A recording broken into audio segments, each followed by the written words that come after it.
Здравейте! Ще ви изпълня част от две мои песни, чисто нови, ексклузивни, пресни, топли.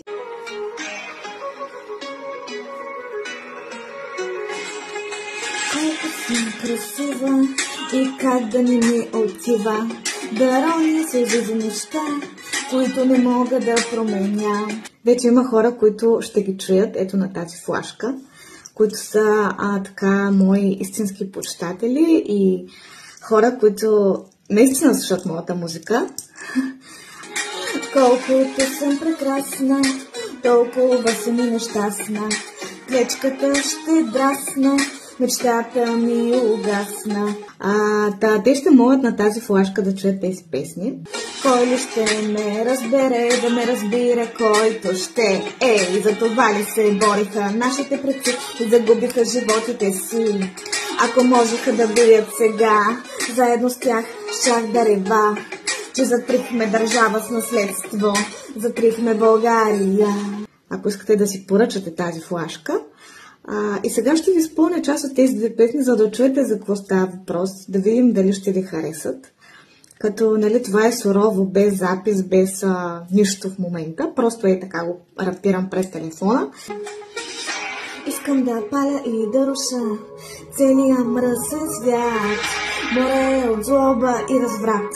Как да живея в този яд? Искам да паля и да руша целия мръсен свят. Искам по залез да се напия с теб до сутринта, ей! Сипвай ми само водка със след и да забравя за себе си всеки грозен слух. Искам да избягам с тебе далече от тук. Онази жена, която ти харесваш, за нея ще говоря в лъжи, ще я намесват на всеки ъгъл, ти ще чуваш колко лоша е тя. Можеш ли да понесеш всичко това?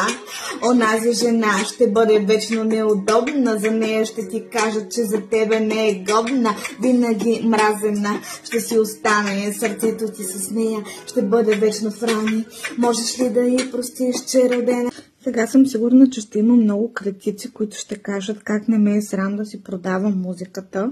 Или такива, които ще кажат, толкова ли го е закъсала за пари да си продава песните. Ами, нито едното от двете не. Просто реших да го пробвам, защото аз се занимавам с музика от 10 години и винаги съм ви пускала песни абсолютно безплатно. Никога не съм искала и една стотинка от вас, но е най-лесно човек да стои отстрани и да ми се хили ехидно и да ми се подиграва.